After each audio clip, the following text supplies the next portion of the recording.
Una hora, Buenos días, mi nombre es Edna Rodríguez, soy consultor de NIP, una empresa que se llama FG, consultor líder, y el día de hoy vamos a dar un pequeño abrebocas sobre las normas internacionales de información financiera.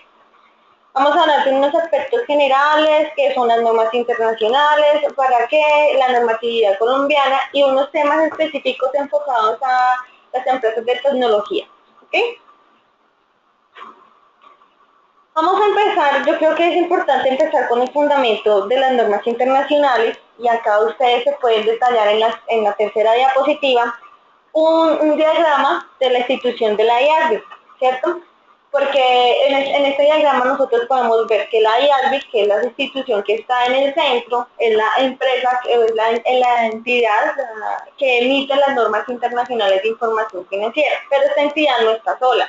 Tiene una fundación que es la que vigila que se estén haciendo todas las tareas de la IASB, tiene unas interpretaciones y tiene diferentes actividades para poder completar como su ciclo normal de las normas internacionales, es decir, la elaboración, su aprobación, su divulgación, sus interpretaciones. O sea, las normas internacionales están siendo formadas por miembros de distintos países pertenecientes a la IASB, los cuales pues emiten las normas internacionales mediante un procedimiento que ellos tienen elaborado. ¿Listo? En la siguiente diapositiva vamos a ver cómo se componen las normas internacionales. ¿Listo? Aquí es importante, esta es la estructura que nosotros como personas que vamos a implementar la norma internacional tenemos que entender para poder hacer una interpretación mucho más acertada a las normas internacionales. Primero contamos la IASB como tal realizó un marco conceptual. En este marco conceptual no es una norma internacional, eso es un buen principio, no es una norma internacional, pero plasma los principios básicos de las normas internacionales. La IASB, en el momento en el que ellos estaban sacando las normas internacionales, se dieron cuenta que se les quedaban cortas las interpretaciones. ¿Listo? Al quedarse cortas las interpretaciones, ellos escribieron un marco conceptual. Termine de explicar cómo. Más despacio. Listo. Entonces, la IASB se dio corta al momento de elaborar las normas internacionales. Es decir, ellos necesitaban una base para crear normas internacionales unificadas, que tuvieran los mismos principios, la misma igualdad.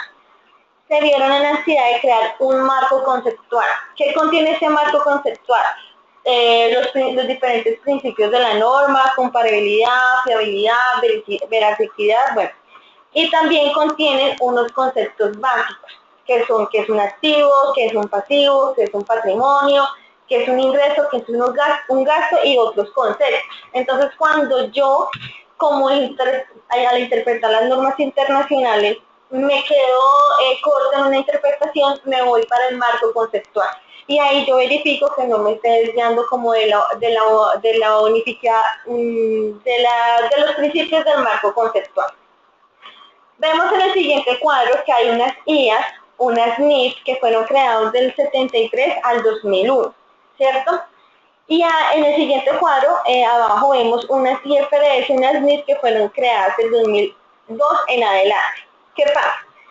Antes, desde 1973 al 2001, había una institución que se llamaba la IAS, con C, terminada en C, la cual comenzaban a expedir todas las normas internacionales de contabilidad.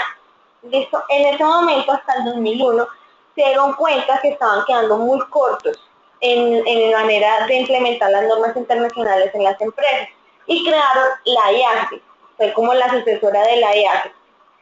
En esa la IASB creó las normas internacionales de información financiera, es decir, más enfocadas a la información financiera de la entidad. ¿Por qué hago esta aclaración? Porque cuando nosotros estamos leyendo las normas internacionales, vemos tanto IAS como IFRS, pero las dos están vigentes. Si me hago entender, unas son las normas internacionales de información financiera que las expidieron después del 2002 y otras son las normas internacionales de contabilidad. Siguen vigentes, pero la siguiente entidad creó las normas internacionales de información financiera. ¿Para qué es importante eso? Porque cuando ustedes estén implementando o interpretando o leyendo algún documento, les va a aparecer arriba. No, en las NIF 16 activos fijos, y les va a aparecer las NIF, no, IFRS 19 o 9 instrumentos financieros. Entonces eso llega a producir confusión, pero son exactamente las mismas. Unas fueron creadas con una institución y después las otras fueron creadas con otra institución, pero están encaminadas a lo mismo. ¿Listo? Yo siempre trato de hacer aclaración en este tema porque se llega a confundir que uno dice NIF y abajo dice NIF, pero entonces ¿cuál aplico? Cuando uno puede aplicar tanto NIF como en normas internacionales de información financiera, van en un solo conjunto, es para la interpretación. Tanto las NIF como las NIF, cada uno tiene un conjunto de interpretaciones. Igualmente, la IASB se dio cuenta, o en el caso de la institución anterior, que quedaban muy cortos en la interpretación de la norma como tal. Y cada una tiene unas interpretaciones que, llegado al caso de que no entendamos un tema específico, nos dirigimos a cada una de las interpretaciones. ¿Listo? Entonces, ¿cuál es el objetivo de las normas internacionales? El principal objetivo de las normas internacionales es la globalización de la contabilidad. Es decir, que si hay un estado financiero de una entidad que trabaja de Argentina o de Chile, nosotros podamos leerlos e interpretarlos de acuerdo a esos principios que me dan a mí las normas internacionales. E igualmente, si yo tengo unos estados financieros bajo norma internacional, ¿yo qué hago? Yo puedo enviárselo a una entidad de Chile, a una entidad de Argentina, para que ellos lo puedan interpretar. O sea, es un lenguaje único para nosotros poder como trascender y hacer comparable la información financiera. Es un cambio a nivel global. Ahorita actualmente hay como se están aplicando las normas internacionales más o menos en 120 países. Y pues igual en esos 120 países igualmente pues están haciendo las legislaciones y todo lo necesario para poder implementar las normas internacionales. Entre ellos, obviamente, pues como ustedes ya conocen, Colombia. ¿Listo? Pues vamos a ver el alcance de las NIF. Entonces, a la norma internacional como tal no hace una diferenciación de las empresas como están aquí en Colombia. Nosotros tenemos empresas sin ánimo de lucro, empresas limitadas, SAS, o sea, es anónima. Para la norma internacional eso no es una clasificación. A la norma internacional, ¿qué le interesa? El número de activos y el número de empleados. Y clasifica a las empresas en 3 grupos. En grupo 1, grupo 2 y grupo 3, que más adelante vamos a hacer una especificación sobre eso. ¿Qué quiere decir eso? Que absolutamente todas las personas jurídicas o naturales que estén obligadas a llevar contabilidad tendrán que aplicar las normas internacionales de información financiera, dependiendo pues del grado de complejidad que tenga cada entidad, ¿ok? En esta podemos ver que para el sector público, para las empresas descentralizadas, tienen unas normas especiales. Sector público como Ministerio de Defensa, las alcaldías, las gobernaciones.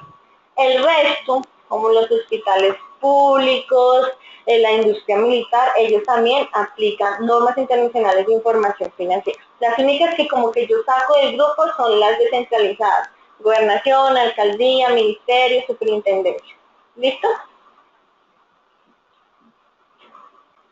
Entonces, en la siguiente diapositiva, nosotros vamos a ver un alcance, un impacto a nivel financiero, tecnológico, operativo y personal. ¿Qué pasa? La norma internacional siempre ha hecho énfasis en que para que una entidad tenga unos estados financieros correctos, no solamente se tiene que enfocar en el resultado que me da el área financiera. Obviamente, pues el área financiera es la que se descarga pues toda la información. Pero para que unos estados financieros sean correctos, ¿cierto? Necesitamos que se involucren todos estos siguientes factores. No pueden estar cada uno por su lado. A nivel personal, porque con este nuevo cambio, las empresas, el personal necesita una capacitación, necesita enterarse de qué son las normas internacionales, qué les va a aplicar a las empresas, qué principios van a aplicar, sin cambios. O sea, uno de los requisitos para que se puedan aplicar las normas internacionales es la capacitación al personal. Es obvio que si el personal no sabe de cierta información, tiene la tendencia de cometer unos errores. Por eso es que es tan importante que el personal se capacite, ya sea pues en compañía de la empresa o a nivel personal, para que se puedan elaborar unos procesos más acordes a la norma internacional. O sea, no puede funcionar como un ente independiente. A nivel operativo, ¿por qué? Porque a nivel operativo ustedes saben que la norma internacional que requiere que se haga una mayor operación. Que si depende de lo grande o lo pequeña que sea la empresa, asimismo puede crecer su operación o su operación puede ser más pequeña. Pero indiscutiblemente se van a tener que realizar unas tareas nuevas, unas interpretaciones nuevas a nivel operativo en las compañías. Se van a tener, por ejemplo, que realizar a nivel operativo unas políticas, aplicar esas políticas, realizar unos procedimientos, aplicar, vigilar que los procedimientos se cumplan, realizar auditorías sobre todos los procesos, porque así me lo siguen las normas de auditoría conforme a las normas internacionales. A nivel tecnológico, porque como ustedes saben, los sistemas contables que nosotros tenemos en las compañías, y aquí enfocándonos más en el objeto social de las compañías afiliadas a FEDESOT, tenemos que hacer una innovación tecnológica respecto a cómo vamos a implementar las normas internacionales en nuestras empresas, ¿cierto? Es necesario que el sistema que nosotros tenemos o el sistema que nosotros proveemos cumpla con las especificaciones de las normas internacionales y la tarea operativa del personal disminuya. Porque sí es cierto que esto implica un gasto, un mayor gasto para las compañías. Es mucho más seguro yo tener un sistema tecnológico donde pueda revisar mi información y no, por ejemplo, realizarlo en un simple Excel. Siempre hacemos como énfasis en esto porque, como ustedes saben, la norma local, la tendencia es que desaparezca hasta que la DIAN se pronuncie. Entonces, en este caso, si yo tengo un buen nivel tecnológico, si yo tengo una buena herramienta en mi compañía, pues yo podré realizar una tarea, un balance MIR con una mayor credibilidad para presentar a la Junta, a la Junta o al ente de control. A nivel financiero, yo creo que es uno de los impactos más grandes porque nosotros estamos muy acostumbrados a leer la información como el régimen actual de Colombia lo tiene, que está muy pero muy influenciado con la norma tributaria. Entonces, cuando nosotros hablamos de aplicación de las normas internacionales de información financiera, nos estamos enfocando en realizar unos estados financieros enfocados a lo financiero, a determinar que las cifras sean ciertas, a determinar que mi balance sea, que tenga una uniformidad y que yo pueda leerlo de una manera como inversionista. Dicen que las normas internacionales de información financiera, para que se puedan aplicar, me tendré yo que alejar, o se trata de alejar, tiene la tendencia a alejarse de la parte impositiva y de la parte administrativa para enfocarse en la parte financiera. Y es uno de los objetivos del marco conceptual. Por eso es importante que tanto todos los otros puntos, personal, operativo y tecnológicos, estén como acordes y estén funcionando de una manera eficiente para que mi información financiera sea una información financiera razonable. ¿Listo? Bueno, ¿qué pasa? Estos son los beneficios que me trae a mí para aplicar las normas internacionales. Entonces, aumentar la calidad y comparabilidad de la información financiera, eliminar barreras para la circulación de capitales, disminuir costos de elaboración de información, en especial si operan en el ámbito internacional y cotizan en otros mercados, facilita el proceso de conciliación de información de grupos multinacionales, ayuda a la correcta evaluación de riesgos crediticios y mejora la competitividad empresarial, permite la asignación eficiente de recursos. ¿Qué pasa? Si ustedes se dan cuenta, la mayoría de los beneficios que se presentan aquí son para empresas grandes, ¿cierto? Para empresas que cotizan en bolsa, porque es uno de los requisitos para cotizar en bolsa, presentar estados financieros bajo norma internacional. Para las empresas que tienen, tienen una casa matriz en el exterior, para las empresas que aplicaron que bueno, que tienen mercados internacionales. Pero esto no quiere decir que no tenga unos beneficios para las empresas pymes, como la mayoría de las empresas aquí en Colombia son pymes, ¿no? ¿Por qué? Porque me va a presentar de todas maneras una información financiera razonable, yo voy a poder leer mis estados financieros de forma razonable, así yo no cotice en bolsa, así yo no tenga mercados internacionales. Para mí, si aplico normas internacionales, va a ser creíble o va a ser verídico yo poder comparar mi empresa con una empresa del mismo sector. ¿Por qué? Porque, como ya les comentaba, la norma internacional se aleja de la parte impositiva y de la parte administrativa y se enfoca en lo financiero. Entonces yo puedo comparar mi compañía, comparar mis activos, comparar mis ventas de una manera razonable, diferente a lo que pasaba con la norma local, que como les decía, está muy cerca, está muy ligada a la parte tributaria del país. Bueno, en la siguiente diapositiva nosotros vemos que es un marco conceptual. Como yo les contaba inicialmente, el marco conceptual no es una norma, fue creada fue creada por la IASBI como una guía para ellos, para crear políticas o estándares internacionales unificados y que no tuvieran que no tuvieran contradicciones una entre otras, ¿cierto? Entonces, a pesar de que fue creado para la IASBI como tal, nosotros como consultores de la información nos podemos dirigir al marco conceptual para conocer, para nosotros guiarnos en los conceptos que hay dicho. Por ejemplo, llegado el caso, yo tengo un activo, ¿cierto? Yo tengo, digamos, una inversión y la inversión no es específica en la norma, es un tipo de inversión. ¿Yo qué hago? Me voy al marco conceptual, al concepto que tiene la norma internacional de activo, leo ese concepto y concluyo si mi inversión cumple específicamente con el concepto de activo.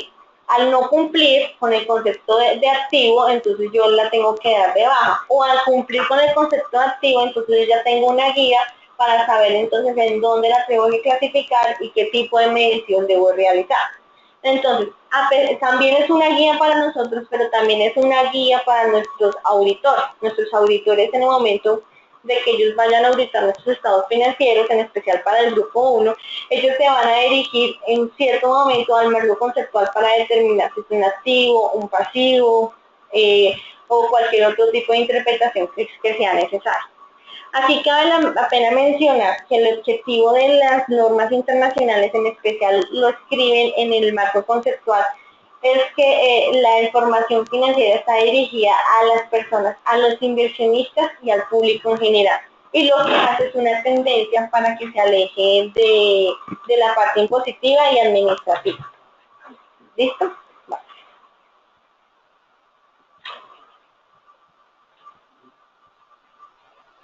Bueno, acá hay unos propósitos del marco conceptual, pero pues igual es lo que les estaba mencionando, entonces vamos a saltar esta diapositiva. ¿Listo? Listo, bueno, ahí para que ustedes puedan implementar la norma internacional, nosotros tenemos en cada una de las políticas, ¿cierto? Tenemos una estructura. Si ustedes en este momento se encuentran elaborando unas políticas contables, ¿cierto? Es necesario que evalúen que cada una de esas políticas contables cumpla con cada uno de los ítems que se presentan en este momento. ¿Listo? Tenemos unas estructuras de las NIF, tenemos un alcance. ¿Qué quiere decir este alcance? En este alcance yo voy a describir a qué tipo de activo, pasivo o sobre el ingreso voy a hacer mi aplicación de la norma. Si yo, por ejemplo, tengo activos, terrenos, construcciones, edificaciones, muebles enseres, se recomienda que se deje dentro del alcance. Igualmente, cuando yo leo la norma, en el alcance se describe a qué aplica y qué no aplica. Por ejemplo, la norma de inventarios me dice que aplica para todos los inventarios que utilizo para la venta. La norma de propiedad, planta de equipo para todos aquellos activos que duren, que tengan un periodo de más de un año y que cumplen con ciertas características. Entonces, por eso es necesario o indispensable que se establezca un alcance conforme a la norma internacional donde se pueda visualizar de forma correcta a qué está aplicando la norma internacional. ¿Listo? Tenemos también un reconocimiento inicial, que este reconocimiento inicial tiene que ver con el balance de apertura. Listo, yo no sé si muchas de las compañías que ahorita están en Colombia se encuentran en un proceso de elaboración de balance de apertura o ya este proceso se encuentra culminado. Cuando hablo de reconocimiento inicial, en esa política yo voy a establecer cómo y por qué voy a hacer un reconocimiento inicial de mis activos, pasivos o ingresos. ¿Por qué lo voy a hacer? ¿Mediante qué manera lo voy a hacer? Obviamente pues con la guía de la norma internacional y ahí es ahí donde nos damos cuenta si una de las prácticas que nosotros estamos haciendo en norma local colombiana me contradicen con la norma internacional. ¿Listo? Tenemos igualmente la medición inicial, ya alejándonos del balance de apertura. En esta medición inicial es cómo voy yo a reconocer un activo, un pasivo, un patrimonio en el momento en el que suceda el hecho. Es decir, por ejemplo, yo adquirí una obligación financiera. Entonces ahí toca, la norma me indica cómo yo voy a hacer el reconocimiento inicial para esa obligación financiera. Vamos a hablar ahora de medición posterior. La medición posterior tiene que ver, listo, mi partida inicial, medición inicial, reconocimiento inicial. Posteriormente, ¿yo cómo voy a medir la norma internacional? ¿Yo cómo voy a medir mi activo, mi pasivo, mi ingreso o mi gasto? Entonces, es ahí donde la norma específicamente me dice cómo debo hacerlo. Por decir, en propiedad, planta y equipo, que es el ejemplo más fácil, me dice que yo le debo medir menos la depreciación y menos el deterioro. O sea, mi costo inicial, menos mi depreciación, menos mi deterioro. Con la norma de inventario, que me dice, usted lo debe medir posteriormente a su valor de costo menos el valor neto de realización, que ya les explico ese concepto. ¿Listo? Y así sucesivamente con cada una de las políticas. Por ejemplo, medición posterior de los instrumentos financieros tendrá que ser al costo amortizado o a valor razonable dependiendo del tipo de instrumentos financieros. Entonces es necesario, para que a ustedes les quede claro, que si una política no tiene cada uno de estos ítems, la política digamos que estaría incompleta, porque ustedes dan un alcance que es de lo que me va a abarcar, un reconocimiento inicial que es para cómo lo reconocí en el balance de apertura, una medición inicial en donde se va a estipular cómo, qué costos, qué valor adicional le puedo apuntar a ese tipo de activo, porque no tengo que disminuir este valor. Y una medición posterior para después de ese momento inicial, yo cómo voy a seguir midiendo ese activo, ese pasivo o ese rubro de mi balance.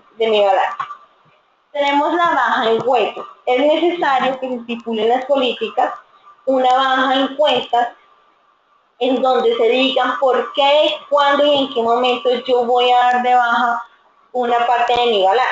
Por decir, mi inventario se volvió obsoleto. Ahí específicamente dice, si su inventario rota menos de 360 días, ¿cierto? Entonces, por política de la compañía, yo le voy a dar de baja, ¿listo? En estas políticas. Y seguimos con la revelación. ¿Qué pasa con la revelación? Yo creo que las revelaciones han sido uno de los cambios más importantes en la norma internacional porque estábamos acostumbrados a presentar unos estados financieros, balance, PG, estado de flujos de efectivo y unas notas mínimas sobre cada uno de los movimientos que se realizó en el balance. ¿Qué pasa con la norma internacional? La norma internacional específicamente en cada una de sus normas me dice qué debo revelar.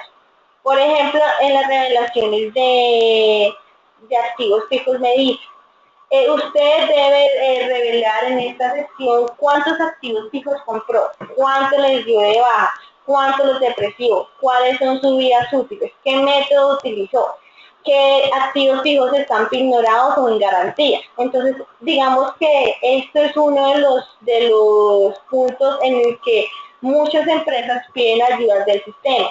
Es decir, que si se va a registrar una transacción, el sistema me pueda dar la opción de yo registrar una vez el por qué yo hice esa transacción. Y no como nos pasa normalmente. Hago una transacción en enero, voy a cerrar en diciembre y no me acuerdo por qué hice ese movimiento. Y obviamente como la norma internacional me pide hacer unas revelaciones, tengo que buscar el historial, lo que significa que tengo que devolverme, investigar, la persona se fue, la que hizo la transacción y pierdo como la historia. Entonces ahí es donde más nos exigen las compañías que se tengan como un sistema en el cual se pueden adjuntar una de las revelaciones en el momento en el que sucede. ¿Listo? Si ustedes al ver una política no cumple con cada uno de estos criterios, eso significa que su política no está completa. ¿Listo? Pues eso es un chip o un punto clave para que ustedes cuando estén revisando, elaborando sus políticas o ya después aplicando sus políticas, vigilen que cada uno de estos puntos se esté cumpliendo. Muchas veces nosotros nos pasa, nosotros estamos leyendo la norma internacional como tal, y en esa norma internacional hay muchas mediciones, muchos conceptos que llegan a confundirnos, ¿cierto? Pero es ahí donde en la política que se establece en la compañía, yo debo dejar claro qué tipo de medición debo hacer. Es decir, no es simplemente cuando ustedes elaboren sus políticas, un copiar y pegar en la política, ¿cierto? ¿Por qué? Porque quedarían mal hechos. Por ejemplo, porque la política de propiedad, planta y equipo dice específicamente de la siguiente manera. Dice, yo voy a hacer una medición posterior del costo o costo reevaluado. Cuando uno va y cuando uno va y revisa esa política, la entidad o la persona que realizó las políticas no tomó una decisión, o es costo o costo reevaluado. Por eso, cuando uno está elaborando las políticas, tiene que estar completamente consciente de que hay unos puntos, no puede ser copiar y pegar unos puntos importantes en donde la entidad tiene que tomar la decisión. Es decir, yo voy a tomar la decisión para mi medición posterior de mis activos fijos como costo. No puedo escoger costo y reevaluación. Entonces ahí es donde va como la interpretación de la norma, ¿cierto? Porque yo voy a medir mis instrumentos financieros a valor razonable y costo amortizado, pero eso queda muy abierto, entonces ahí es donde va la interpretación de cada una de la información. Bueno, estas a valor razonable porque cumplen con estas características y esta costo amortizado porque cumplen con estas otras características. O sea, la norma internacional, a pesar de que sí hay muchas cosas que son, digamos, copiar y pegar, hay puntos claves donde la entidad tiene que poner la suficiente interpretación para no estar duplicando la información. ¿Ok? En la siguiente diapositiva, nosotros como grupo consultor nos enfocamos mucho en darle a las empresas, como ustedes saben, como les dije al principio, esto es un lenguaje común, ¿cierto? Y es un nuevo lenguaje. Entonces aquí hay una terminología, unos conceptos en los cuales nosotros damos como un abrebocas para que la gente pueda interpretar bien las normas internacionales. Entonces, podemos comenzar, entonces voy a explicarles una a una. Podemos comenzar, aunque sé que no les aplica a ustedes como miembros de la federación, que es un activo biológico, pero me parece a mí importante que ustedes tengan claro el concepto. Entonces, un activo biológico, como ustedes saben, es una planta o un animal. Siempre y cuando para la norma internacional tenga una intervención o una influencia del humano. Es decir, por ejemplo, unos galpones, una piscicultura. Si yo como empresa voy y talo los bosques del Amazonas, eso no es un activo biológico, porque yo como ser humano no intervino en el crecimiento de ese activo.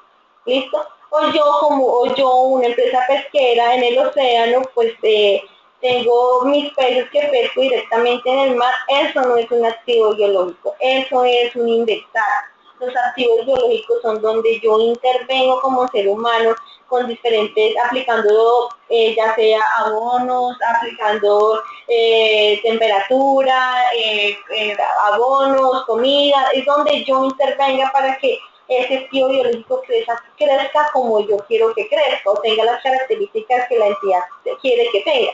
Ahí es un activo biológico. ¿Listo? Seguimos con impuesto diferido. Ese es un concepto nuevo que no tiene que ver con la parte impositiva de Colombia. Este impuesto diferido es una política de la norma. ¿Cierto? ¿Qué quiere decir este impuesto diferido? Este impuesto diferido va muy enfocado al área contable. ¿Y qué es lo que este impuesto diferido se puede explicar de una manera sencilla, o con un ejemplo o haciendo el ejercicio? El impuesto diferido, ¿qué es? Les voy a dar un ejemplo. Yo soy un comercializador, yo comercializo automóviles, compro y vendo automóviles, ¿listo? En diciembre compré un automóvil que me valió 30 millones de pesos, ¿cierto? Y yo dije, bueno, 30 millones y yo lo voy a vender en mayo, lo voy a vender en 35 millones, mi utilidad, ¿qué va a ser? 5 millones. Pero resulta que en marzo salieron los impuestos del carro y me dice que el impuesto de ese carro que yo compré va a valer 3 millones de pesos. Entonces yo como financiero de la entidad, yo voy a decir, pero ¿cómo así que yo voy a ganarme no ahora los 5 millones, sino los 5 millones menos mi valor de mi impuesto? ¿Cómo yo no tuve la planeación de que tenía que pagar un impuesto de 2 millones de pesos? Yo ya no voy a tener una rentabilidad de la que se espera. Eso es como un ejemplo sencillo de la norma que trae específicamente en la norma internacional. El impuesto diferido, aplicándolo de una manera amplia, es que yo les debo a la DIAN y que la DIAN me debe a mí. Por ejemplo, el ejemplo del carro, el carro es un ejemplo sencillo, pero por ejemplo, yo envié sin intención en la norma local unos gastos, ¿cierto? Yo tuve un activo y que me valió 100 millones y lo deprecié a un año. Entonces tengo un mayor valor del gasto, eso quiere decir que yo le pagué menos a la DIAN, ¿cierto? Pero cuando yo voy a colocarlo en la norma internacional me dice, no señor, su activo de 100 millones de pesos va a durar un año. ¿Qué quiere decir? Que yo tengo ahí una recuperación del gasto, o sea que la DIAN me está debiendo a mí. ¿Listo? Es un poco difícil de entender este concepto. Es necesario, se entiende mejor cuando ustedes lo estén elaborando. ¿Quiénes están obligados a generar el impuesto diferido? Todas las empresas. Pero en el decreto 3022 para las empresas medianas, para balance de apertura no tienen la necesidad de elaborarlo. Pero ya de aquí en adelante solo hay esa excepción, todas las empresas tienen que elaborar un impuesto diferido y es ahí donde el impuesto diferido se podría, es muy parecido a una planeación fiscal, en donde las personas, directamente las personas del área contable y el área financiera van a elaborar su impuesto diferido conforme a los principios de la norma internacional. Pero en resumidas cuentas es eso. ¿Qué le debo yo a la DIAN o qué la DIAN me debe? Es una planeación financiera. ¿Listo? Ahora, en la norma internacional me habla sobre un concepto de equivalentes de efectivo. Los equivalentes de efectivo son todos los efectivos que yo tengo en caja, banco, excepto, pero ahí caben otro tipo de terminología. La norma internacional me dice a mí que es un efectivo y equivalentes de efectivo todo aquel efectivo que yo pueda convertir en 3 meses. La norma específicamente me habla de 3 meses, de 90 días. Entonces digamos que yo tengo un CDT con un término de 3 meses. Ese CDT, ¿qué es? Es un equivalente de efectivo. Nosotros por lo general lo contabilizamos como una inversión. Pero ese no es la finalidad de ese CDT, ¿cierto? Digamos que si yo lo tengo en una entidad por 3 meses, ¿cierto? Yo no tengo la finalidad de ganar una gran rentabilidad de ese instrumento, de ese CDT. Entonces, ¿qué es? Es un equivalente de efectivo. ¿Listo? Por ejemplo, yo tengo un ejemplo de la vida real. Había un concesionario y con ese concesionario le pagaban como parte del pago, los clientes pagaban con CDT de 3, 4 meses, máximo 6 meses. Así era la política de la entidad. ¿Qué quiere decir? ¿Yo tengo ese CDT por inversión? No. yo lo tengo en el momento, hace parte de mi planeación, financiera, de mi flujo de efectivo. Entonces, ¿qué es? Es un equivalente de efectivo. Así no lo tenga ni en cajas, ni en bancos, pero es un equivalente de efectivo. Entonces ahí cambia el concepto que nosotros manejábamos acá en Colombia. Tenemos el valor presente. Este es un concepto nuevo que no lo manejábamos en Colombia. El valor presente es el valor del dinero o de las cosas en el presente, por decirlo de una manera. El valor presente, el ejemplo más fácil es el valor presente con un ejemplo de cartera. El valor presente del dinero en el tiempo. Yo di unas facturas a un cliente por 100 millones de pesos. Lo di en el 2002. ¿Ustedes consideran que esos 100 millones a hoy 2014, 2016 valen los mismos 100 millones? No valen lo mismo, ha perdido su valor del dinero, el valor del dinero en el tiempo. Ese es el valor presente y la norma internacional en las políticas que competen a esos rubros lo tiene muy presente.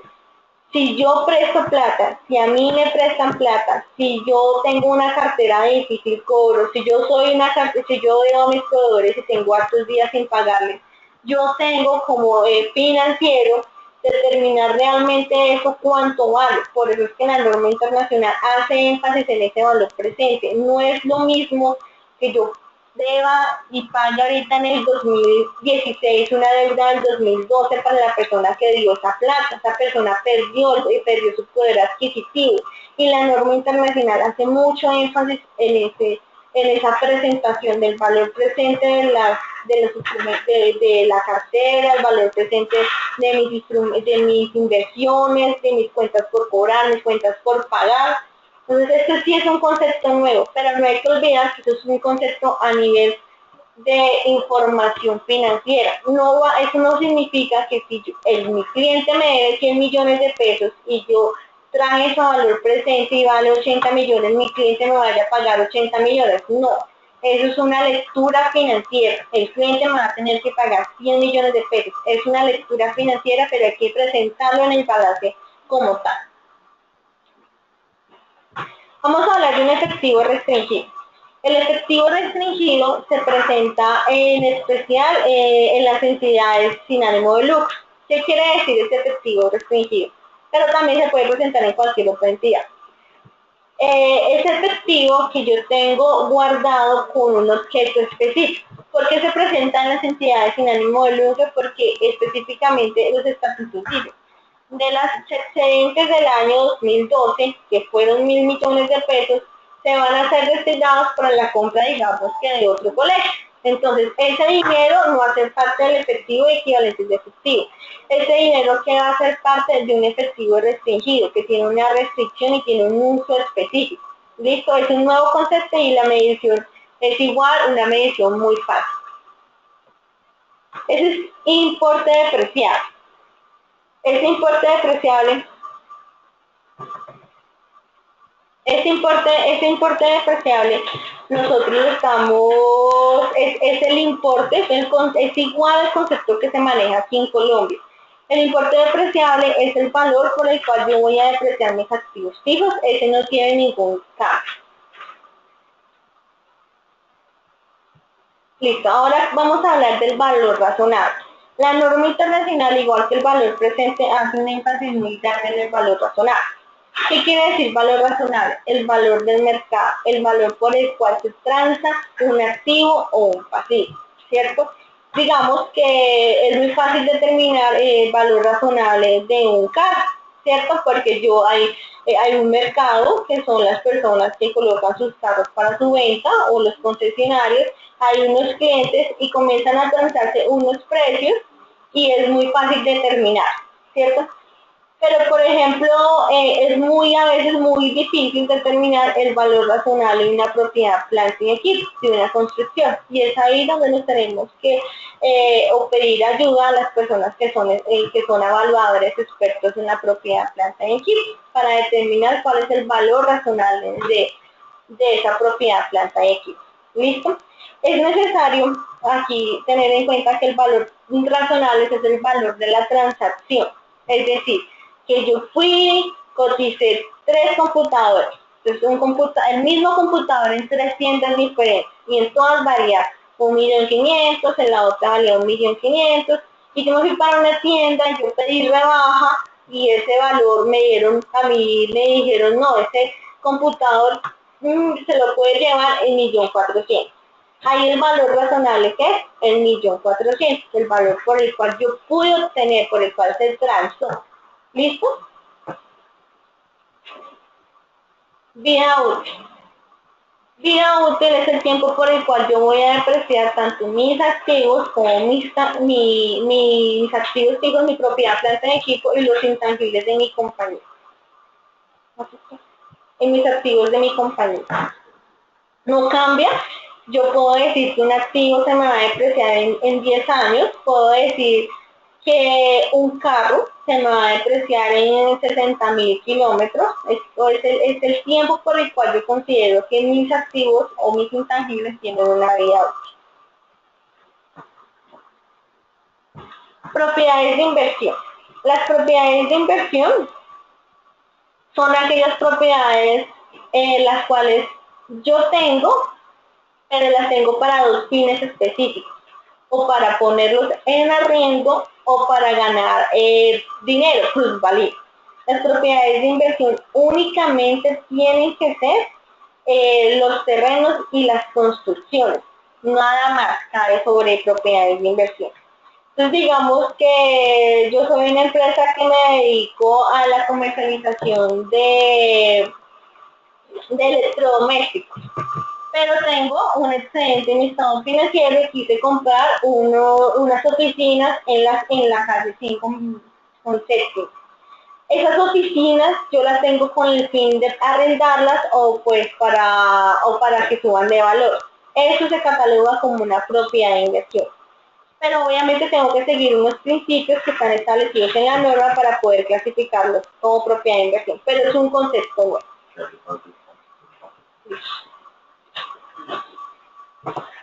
Vamos a hablar de instrumentos financieros. Entonces, los instrumentos financieros es un concepto nuevo. ¿Y qué quiere decir instrumentos financieros? Todo lo que lo que yo voy a recibir en efectivo o por lo cual yo voy a entregar un efectivo. Un instrumento financiero es una caja, un banco, pero también es una cartera. Cuando nosotros hacemos la interpretación de las normas internacionales, aparece mucho este concepto y suele confundir. Pero este concepto lo que me quiere a mí decir es todo lo que yo voy a desembolsar dinero o a entregar dinero. Una caja, un banco, una obligación financiera, una cuenta por pagar. ¿Listo? Por ejemplo, ¿qué no es un instrumento financiero para la norma internacional? Un inventario no es un instrumento financiero. Una propiedad, planta de equipo no es un instrumento financiero, ¿cierto? Solamente lo que yo voy a recibir.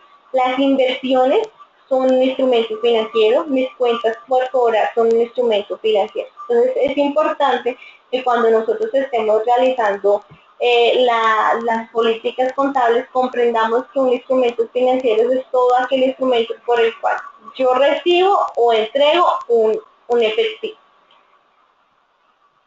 Beneficios a los empleados.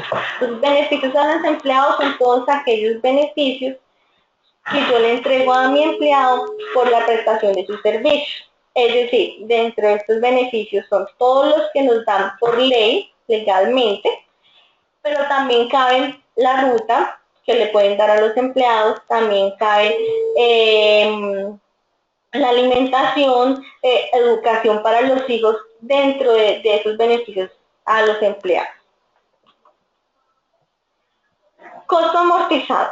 Costo amortizado hace parte de la medición que uno debe hacer para los instrumentos financieros. ¿Qué es un costo amortizado? Para ponerlos al contexto porque es un término nuevo. El ejemplo más fácil, yo tengo un CDT, ¿cierto? Y ese CDT tiene una duración de 5 años en un banco. Y resulta que es de 10 millones de pesos y al término de los 5 años yo voy a recibir 5 millones de pesos, ¿cierto? Yo no puedo contabilizar los 5 millones que yo gané al final del quinto periodo, porque no es cierto. Cada año que pasa de tener ese instrumento financiero en el banco, ese CDT, yo estoy ganando un porcentaje, ¿cierto? Entonces, la norma internacional me dice, usted no puede dejar de registrar los intereses que va ganando sobre esos CDT. Entonces, yo quedo a aplicar el método de costo amortizado para determinar no solamente el valor de los intereses que yo voy a recuperar, sino el valor presente de ese instrumento financiero, de ese CDT. El valor residual. El valor residual es un concepto que nosotros manejamos acá en Colombia y se presentaría mucho el ejemplo más común que yo coloco es, por ejemplo, en las empresas de transporte. Ellos tienen su flota de transporte y en determinado momento ellos tienen que chatarrizarlo, ¿cierto? Al chatarrizarlo, ese valor residual mínimo van a recibir al final de la vida útil de esa flota, van a recibir, digamos, unos 20 millones de pesos. Entonces, ese es el valor residual. Lo que yo puedo recibir al finalizar la vida útil de mi activo. Cuando hablamos de muebles enseres, sillas, computadores, es muy difícil determinar un valor residual, porque o esto se termina convirtiendo en chatarra o uno lo termina vendiendo por un precio mínimo. Entonces, lo que hemos visto en las compañías es que este valor residual es igual a cero. Pero en las compañías donde se puede determinar, como el ejemplo del equipo de flota, sí es necesario que lo coloque según la norma. Deterioro es un concepto nuevo en el cual yo debo, es diferente al concepto de depreciación. ¿Listo? ¿Qué significa deterioro? El valor de la pérdida de valor del activo, ya sea un activo, una cartera, una propiedad, planta de equipo. El deterioro se produce por factores internos o externos. El ejemplo que yo les coloco es, tenemos dos edificios, uno en la 19 y otro lo tenemos en la 100, ¿cierto? En la 19, a pesar de que me va a durar los mismos 20 años que tengo presupuesto, ha sufrido un deterioro por factores externos, ¿listo? Porque pues ya es una zona de tolerancia. Eso es un deterioro. El edificio está tal cual, pero yo ya no lo voy a poder vender al precio que yo considero que vale, porque perdió valor por los diferentes factores internos o externos. ¿Listo? Un factor interno para los activos fijos puede ser la obsolescencia. Tengo un programa contable, ¿cierto? Y ese programa contable, la empresa proveedora nunca lo actualiza, nunca, o yo no pago actualizaciones. ¿Qué pasa? Por un factor de obsolescencia, ese intangible que tengo en mi compañía va perdiendo de valor. Hablamos de la esencia sobre la forma. Entonces, la esencia sobre la forma es, ahí va muy de la mano con el juicio profesional de las personas, del contador o del financiero. Por ejemplo, nosotros tenemos que hacer una gran diferencia en qué es un arrendamiento operativo y qué es un leasing financiero o arrendamiento por leasing. En muchas oportunidades, a pesar de que en el contrato a mí me diga que es un arrendamiento operativo, cuando uno comienza a leer la esencia del contrato, aparece que es un leasing financiero. Entonces, ¿a qué voy? A que uno, para la norma internacional, independientemente de lo que a uno, lo que digan los documentos o lo que uno puede interpretar, cuando uno ve el contexto de la transacción, se da cuenta que se contradice con el concepto de los documentos. ¿Y qué vale en la norma internacional? La esencia sobre la forma. Por ejemplo, también un ejemplo muy verídico es, por ejemplo, cuando yo vendo y por X o Y razón entregué mi propiedad, entregué mi inventario, pero no facturé. En la norma local, si yo no facturo, yo no registro ingreso. En la norma internacional, ¿yo qué hago? Yo ya entregué mi inventario y a pesar de que no hay un documento legal, yo ya tengo un ingreso. ¿Listo? Ahí acabamos ya con los conceptos. Ahora vamos con la parte legal. Dice que si tienes la definición de esas definiciones en la presentación. Una a una. Vale. ¿Listo? Bueno, vamos a hacer un repaso a grandes rasgos de cuáles son las leyes que aplican aquí en Colombia para la norma internacional. Entonces ustedes saben que salió en el 2009 una ley que es la 1314 del 2009. Listo, esta 1314 específicamente dice que va a intervenir toda la contabilidad para la aplicación de las normas internacionales. Por eso, cuando nosotros decimos, no, es que esta entidad, porque se dedica a esto, no tiene que aplicar normas internacionales, no es correcto, porque dice que va a intervenir toda la contabilidad. Y surgió en el 2009. Esos son los entes de control, los entes que están haciendo, que son las superintendencias, que son, como ustedes ya saben, las que nos mandan los decretos, las circulares, para nosotros poder aplicar las normas internacionales, el Consejo Técnico de la Contabilidad que nos da sus conceptos, la contaduría, o sea, todos sus ministerios a raíz, o estos entes, a raíz de la ley 1314, comenzaron a hacer unas tareas y unos procesos para que Colombia pudiera aplicar normas internacionales. Y acá hay la regulación que aplica para cada uno de los sectores. Entonces, tenemos el decreto 2784, el decreto 2706, el decreto 3022. Si ustedes pertenecen a las empresas privadas, en cada uno de estos decretos, a mí me va a mostrar qué debo yo aplicar. ¿Listo? El decreto 2784 son para las empresas, las grandes empresas.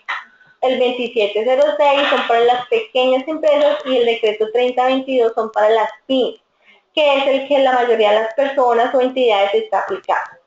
De ahí hacia abajo tenemos unas resoluciones que son para sector público. Entonces vamos a hacer énfasis en el primer decreto. En este decreto me dice que va a aplicar las empresas del grupo 1 NIS plenas, ¿cierto? Para las empresas que tengan, que sean emisores de valores, entidades de interés público, que tengan más de 200 empleados y más de 3.000 salarios mínimos vigentes en activos fijos. ¿Listo? Y hay una serie de especificaciones que cada entidad tendrá que verificar para saber a qué grupo pertenece. Estas son, el 2706, son las empresas que pertenecen al grupo 3, contabilidad simplificada. Si ustedes se dan cuenta, dice que es una planta de personal no superior a 10 trabajadores y posee activos totales, excluida la vivienda, por valor inferior a 500 salarios mínimos legales vigentes. El hecho de que yo pertenezca a este grupo o al grupo 2, pero yo tengo una proyección de crecimiento, puedo acogerme al siguiente decreto. El decreto 3022, que es para el grupo 2, que son para las medianas empresas, son empresas que tienen entre 11 y 200 trabajadores y entre 500 y 300 salarios mínimos legales vigentes en activos. Y o entidades grandes que no cumplan, que no sean emisores de, no coticen en bolsa, que no sean entidades de interés público, que no tengan una compañía, que no sean una subordinada de una compañía del exterior. Todo eso, todas las compañías pueden aplicar el decreto 3022 con sus respectivos instructivos y circular. Ahora nosotros vamos a hablar rápidamente de un calendario del proceso de convergencia a las MIC, preparación obligatoria, transición y adopción. Acá hay un calendario en el cual, si usted determina un cronograma de aplicación para cada uno de los grupos, que es el grupo preparación obligatoria, el grupo 1 tuvo que haber hecho el 1 de enero a 31 de diciembre del 2013, igual que el calendario del grupo 2. Mientras que el grupo 3, digamos que tuvo un año más de gracia para aplicar la norma internacional. Tenemos una fecha de transición, que es la fecha en la cual cada uno de los entes tuvo que realizar su balance de apertura, que fue el 1 de enero del 2014, grupo 1, grupo 2, o 1 de enero del 2015, grupo 2. Periodo de transición, que el periodo de transición culminó este diciembre para las empresas del grupo 2.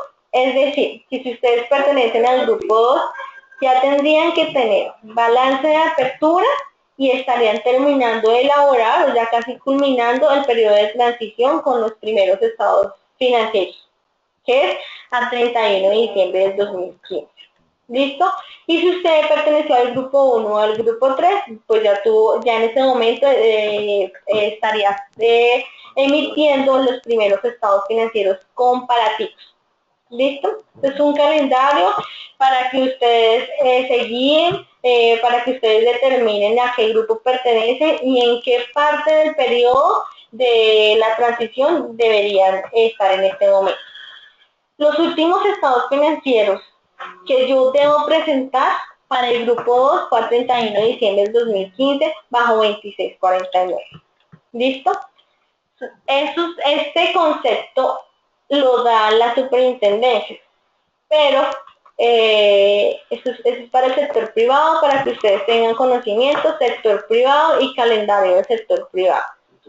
Sector público, qué pena. Este es un pronunciamiento que realizó la DIAN.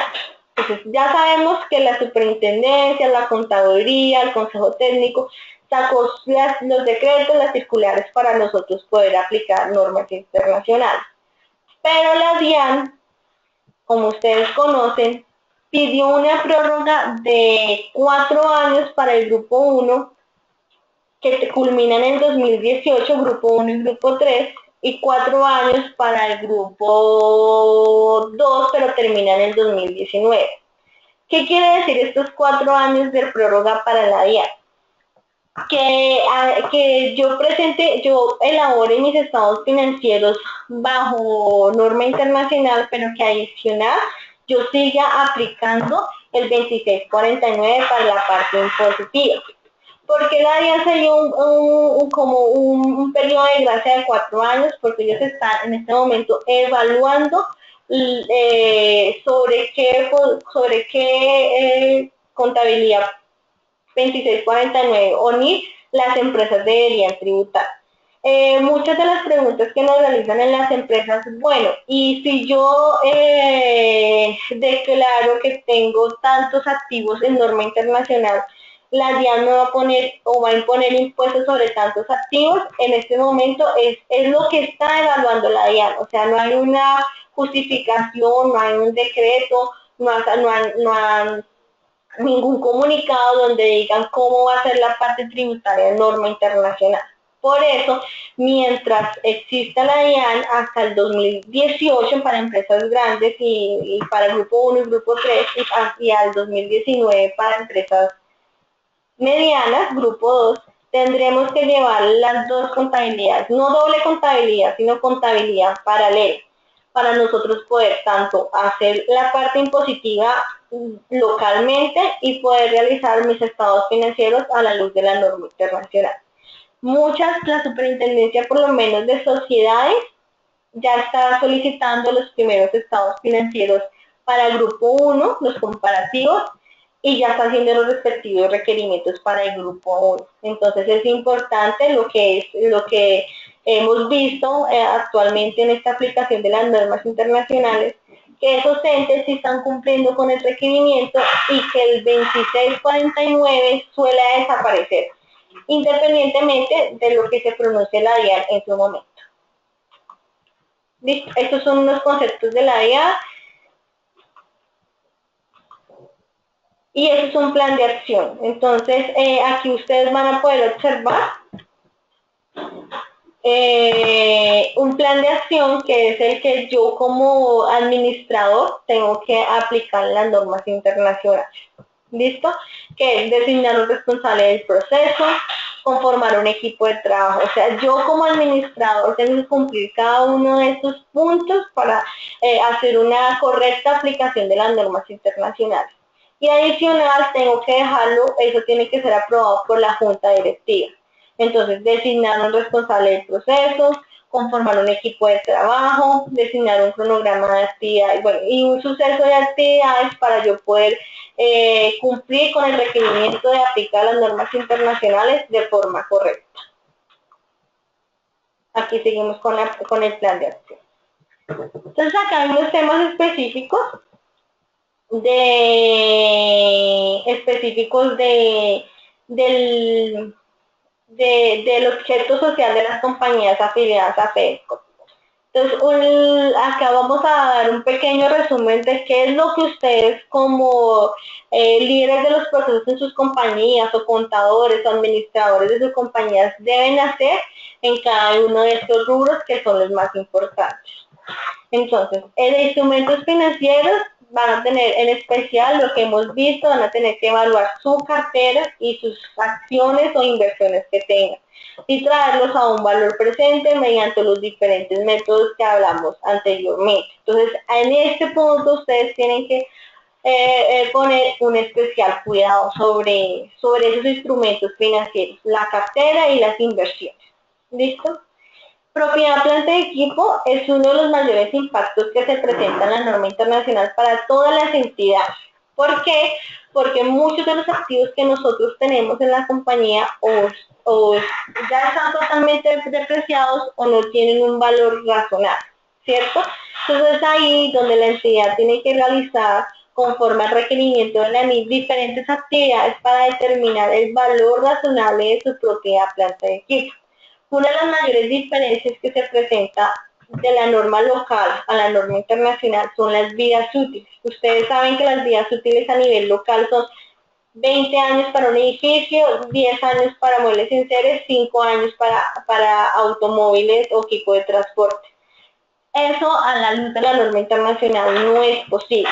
Si una construcción no la voy a depreciar en 20 años, una construcción me puede estar durando 50 años, máximo 100 años. Entonces es ahí una de las mayores diferencias y lo que se tienen que evaluar.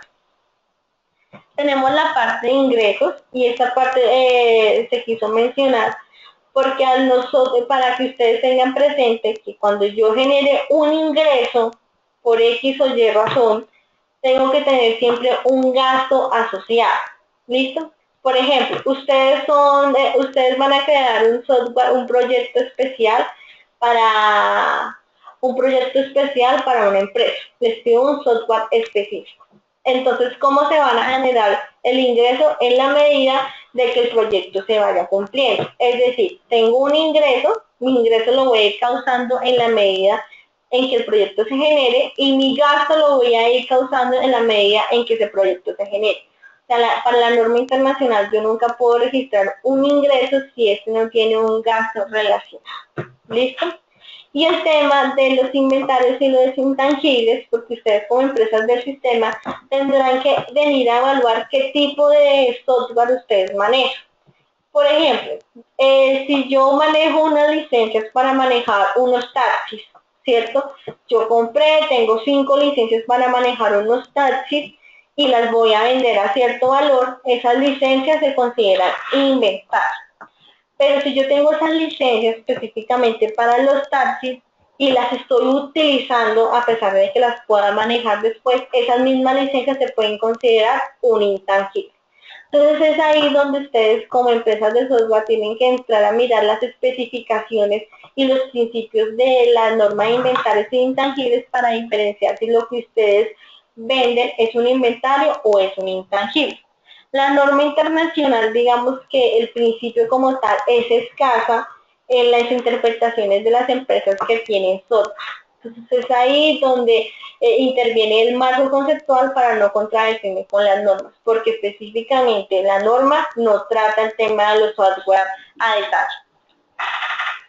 Y por último, cuando ustedes, que me pareció muy importante mencionarlo, tienen una investigación y un desarrollo. ¿A qué hace referencia la investigación? Ustedes van a crear un software específico, ¿cierto? Entonces traen a unos programadores especiales y comienzan a hacer una especie de investigaciones, entonces este módulo sí sirve, no sirve, tenemos que hacer otro tipo de inversión y todo eso se va colocando como un proyecto de investigación. ¿Listo? Cuando yo ya culmino mi proceso de investigación, yo me salto, yo digo, listo, ya me sirve tal y como está. Yo tengo que incurrir ahora en los gastos de desarrollo.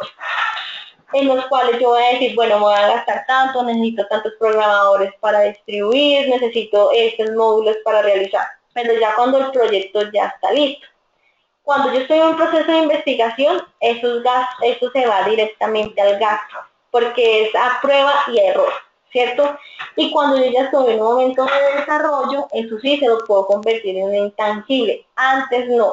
Hay una delgada línea entre investigación y desarrollo, ¿cierto? Y es ahí donde ustedes como ingenieros por eso es importante que los ingenieros conozcan qué será para la norma internacional, qué es una investigación y qué es un desarrollo, para así poder nosotros en las áreas contables llevarlas como investigación y desarrollo.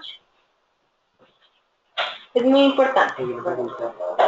Diana aquí nos dice, soy una empresa de software, ¿puedo tener dicho software que vendo como activo intangible o como inventario?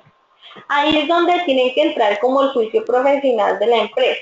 Porque lo que yo les decía, yo tengo unas licencias, por ejemplo, SAP. SAP tiene un representante aquí en Colombia y tiene ciertas licencias para vender, ¿cierto? Esas licencias se van a considerar directamente como un inventario, porque no son de la empresa. SAP, la empresa matriz de SAP de Alemania, las tiene allá y me dio a mí el permiso de vender unas licencias. Yo no las produzco, yo simplemente distribuyo esas licencias.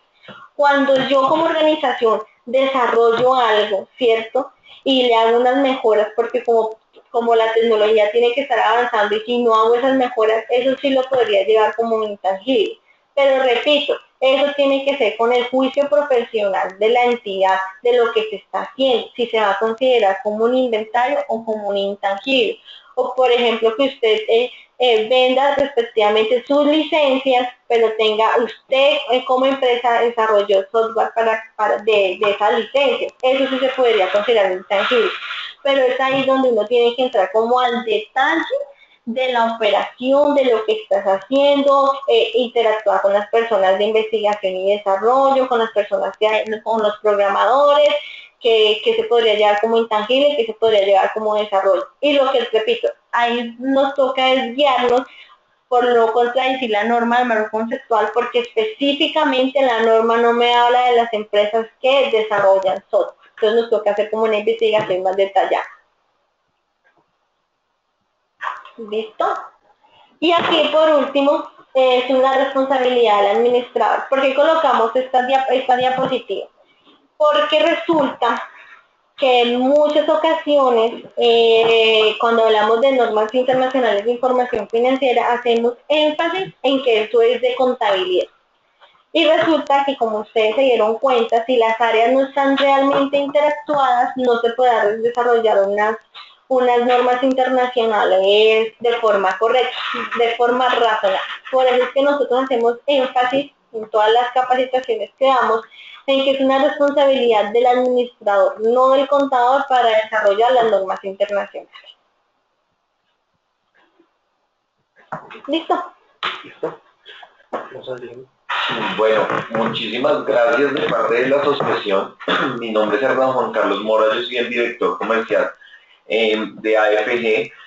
Pues agradecerles a ustedes por la asistencia primero. Segundo, agradecerle a Creston RMSA, que fue por ellos a los que llegamos aquí a FedeSoft. Ellos son los revisores fiscales de FedeSoft y son uno de los miembros de nuestra asociación. Mi correo es director.comercial@afg.com.co para cualquier información adicional, cualquier pregunta o duda que surja a partir de esta capacitación. Y además quería contarles que nosotros hicimos un acuerdo comercial con FedeSoft, que me imagino que ustedes lo estarán informando en unos días. Muchísimas gracias y espero pues les haya gustado todo el tema. Muchas gracias por la presentación. Sí.